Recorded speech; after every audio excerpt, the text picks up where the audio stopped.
At this point, it's my pleasure to introduce to you our student speaker, Lydia Poland. You know, we can't invite everybody up to the podium to tell their story, and so we pick one student each year to kind of talk about their Blue Ridge experience, but we know that at everybody's table you're hearing all sorts of different stories of how people got here and what they're going to do after they leave from Blue Ridge. But we're pleased that we have Lydia today to talk a little bit about her Blue Ridge experience. Lydia is a recipient of the William Walter Reams Endowed Scholarship, and we're happy to have the Reams here today with that.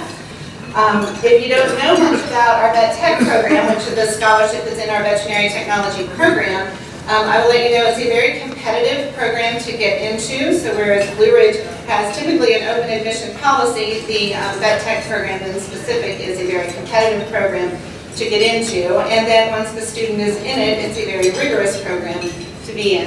And they teach, we have very highly skilled faculty that teach in that program, and they've got really nice state-of-the-art equipment. And you probably can't take your pet anywhere to a vet's office in this area and not see a Blue Ridge Community College Vet Tech graduate in that. So it's a great program. We have a tremendous success rate after the program. In the last 3 years, our pass rate has been 99% on the national licensing exam, so that's something that we're very proud of for that program. So the bar is set very high for Lydia and her colleagues in the Vet Tech program, and they always rise to the challenge, and we're happy that Lydia is here today, rising to the challenge of speaking to this group. So please join me in welcoming Lydia Poland to the podium.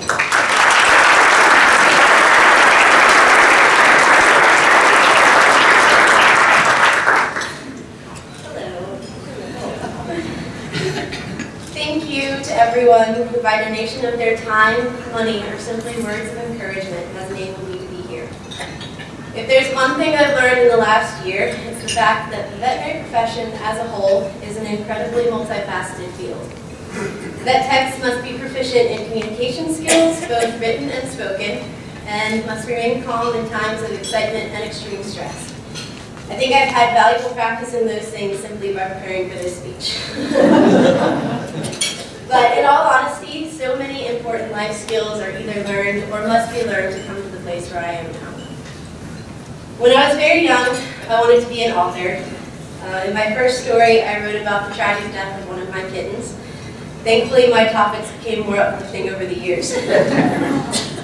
I continued to sustain a love for writing, but soon after that, I began to consider becoming a veterinarian, because the only veterinarians I knew spent their lives outside, driving trucks, spending time with animals. What wasn't to love? Some of the best advice I received to this day, although it was rather distasteful to a young child, was from our longtime large animal veterinarian. He told me, while removing an abscess from our cow, don't do it just because you love animals. You will see animals in pain every day. It was shocking to me, but just what I needed to make me think long and hard about what I wanted to do. With that eye-opener and the realization of how much time and money it would take to complete a veterinary degree, I slowly moved away from that as well. Both of my older sisters graduated from nursing school. Mom was a physical therapist, and Dad works as a hospital and hospice chaplain. With a family so involved in human medicine, I was constantly asked if I would as well. Most vet techs will tell you that humans are disgusting. And I had no desire to go anywhere near that line of work. For a young teenager, it was difficult never to be seen as an individual, but always to be sorted into a box with the rest of my family. I was floundering and frustrated.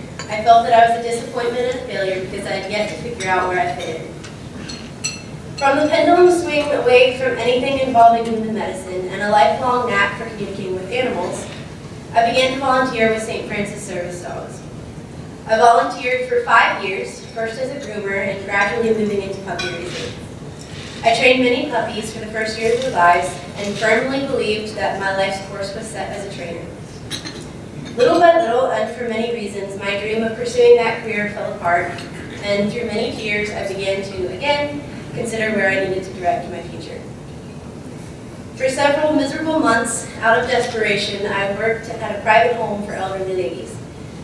While bathing a 90-pound dog may be challenging, I would choose it any day over bathing a 90-year-old woman. This wild tapestry of my life made no sense to me. I had followed so many threads, and thought so many times that I knew where I was going with my life, and yet everything seemed to crumble. In the fall of 2016, my parents encouraged me to apply for a kennel assistant position at a local clinic. I was afraid that this was going to be another letdown. At this point, I had begun to consider veterinary technology, but really the only personal veterinary experience I had was when the vet came to check our cows and horses and gave our dogs their rabies vaccine. I could probably count on one hand the amount of times I'd actually been in a clinic with my personal animals, and I was convinced I wouldn't get the job. Once again, I was wrong about the direction of my life. I applied for the job, and because of an amazing staff that was dedicated to me and my education, I quickly became a veterinary assistant with a growing passion for the profession. I couldn't see it until I really began to dig into my classes here at Blue Ridge, but all of those things that I saw as failed attempts at a career had been preparing me for my dream career as a vet tech. My failures prepared me for my greatest success and showed me that this is not another short-term infatuation, but the life I was meant to pursue. My love for writing got me here today, but also makes paperwork much less daunting and enables me to use my words to touch lives and hearts of people I may never meet and educate about animal welfare and the veterinary profession as a whole. My early interest in veterinary medicine taught me to ask questions and always be right in the middle of the action for every vet visit to our farm. What I saw as the curse of having a family immersed in human medicine turned out to be one of my greatest assets.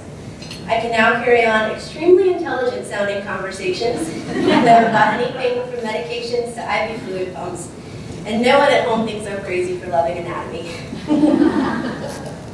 I can now honestly say I'm excited about the prospect of graduating as a veterinary nurse. My time with St. Francis Service Dogs taught me patience, how to read canine behavior, and strangely enough, how to deal with people. I found that one of my favorite parts of taking the dogs out in public was education. I answered hundreds of questions about why you can't pet a service dog and the difference between a service dog and a guide dog. It was then that I really came out of my shell, and for the first time in my life, I wanted to talk to people. Working with the elderly taught me that moving a bedridden 90-year-old requires the same body mechanics as a 90-pound sedated dog. And it gave me an enormous respect for those that choose that career. So thank you, human healthcare providers, for doing what I cannot. When I got the news that I would receive the William Walter Reams Endowed Scholarship, my first reaction was extreme relief. I had watched my savings dwindle over the last semester. I went to school, came home, studied, went to bed, got up, and repeated it all over again. I knew that even if I could find time for a job, there wasn't much of a chance that I would have enough hours to cover my tuition, rent, and groceries. My second reaction was one of embarrassment or guilt. I had struggled and put in hours of hard work, yes, but I had also heard from others in my class of lifelong troubles and ongoing difficulties. I have an incredible family to encourage me, and the knowledge that no matter what, I am loved and accepted. The longer I thought of it, I realized the true embarrassment would be if I didn't feel that way. I should be ashamed if I thought that this gift was given just to me. Luke 12:48 says, "For everyone to whom much is given, from him much will be required." I have been given so much: opportunities, resources, love, encouragement, and now it is required that I give as freely as it has been given to me. The incredible faculty and staff here has done their utmost to ensure that my life experiences are used to their full potential. They take the time to push me harder and farther than I have ever been. They stay late and come in early so that I and my classmates have the most resources and the absolute best education possible. The combination of their enthusiasm and the generosity of the donors has shown me a model of what I want my life to be. I want to help others, my classmates, my colleagues, my patients, my clients. I want to dedicate my life to education and, yes, to those animals I will see in pain every day.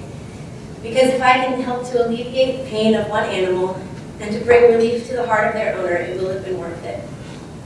I want to give of my talents and resources as lavishly and with as much abandon as so many people in my life have done for me. After graduating, I plan to work in a mixed large and small animal veterinary practice and pursue a veterinary technician specialty in behavior, with hopes of again working with service dogs and making vet visits less stressful for both humans and their pets. I have accepted a summer externship at Westwood Animal Hospital in Stanton, and I can't wait to put what I've learned these last 2 semesters into action. After practicing for several years, my dream would be to become the person that the veterinarians and technicians here have been to me, an inspiration with the title of instructor. I agree with Winston Churchill when he said, "Success is stumbling from failure to failure with no loss of enthusiasm." I am sure I will have many more failures in my life, but what I have already learned here at Blue Ridge, and will continue learning, is that sometimes success wears disguises, and it is up to all of us, whether by donation of time, money, or simply an encouraging word, to ensure that those around us are given the resources they need to meet each failure with resilience and enthusiasm. Thank you.